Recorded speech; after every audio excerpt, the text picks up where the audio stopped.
ఎవరు శ్రీవాణి ట్రస్ట్ని స్టార్ట్ చేశారు? ఎప్పుడు స్టార్ట్ చేశారు? 2019లో అక్టోబర్ 21వ తారీఖు మీరు శ్రీవాణి ట్రస్ట్ను స్టార్ట్ చేశారు. మీరు అధికారంలోకి వచ్చింది ఎప్పుడు? 2019 జూన్లో మీరు అధికారంలోకి వచ్చారు. 3 నెలల్లోనే శ్రీవాణి ట్రస్ట్ను స్టార్ట్ చేసి ఎట్లా డబ్బులు కొట్టేయాలి, ఎట్లా చెయ్యాలి అనేది ఒక ఆలోచనతోటి పెట్టినటువంటి మీ ఆలోచన, దేవుడు డబ్బుని ఏ విధంగా కొట్టేయాలి అనే ఆలోచనలోనే శ్రీవాణి ట్రస్ట్ను స్టార్ట్ చేశారు.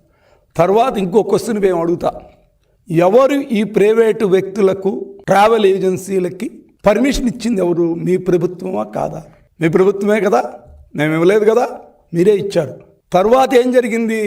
మా ప్రభుత్వం వచ్చిన తరువాత మేము చేసిన విధానం ఏంటి? కూటమి ప్రభుత్వం నారా చంద్రబాబు నాయుడు గారి నాయకత్వంలో తెలుగుదేశం పార్టీ అధికారంలోకి రాగానే కూటమి ప్రభుత్వం చేసింది ఒకటే కార్యక్రమం. ఆ కార్యక్రమం ఏంటి?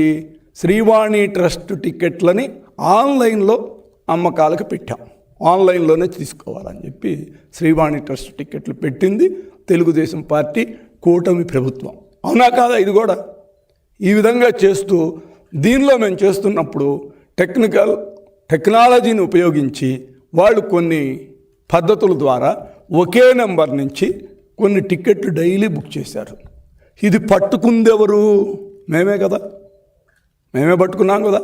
అంటే ఒకటి మీకు నేను చెప్తా, మీరు ఏ వ్యవస్థనైనా దుర్వినియోగం చేయడానికి ముందుంటారు. మీరు తయారు చేసిన పందికొక్కులు ముందుంటాయి.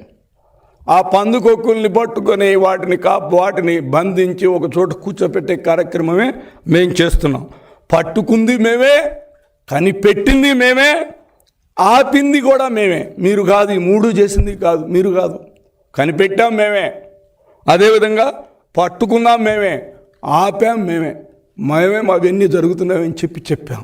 అందుకని ఇంకా పటిష్టంగా ఏ విధంగా చెయ్యాలి అని చెప్పి ఆలోచన చేస్తుంది కూటమి ప్రభుత్వం, చంద్రబాబు గారి నాయకత్వంలో.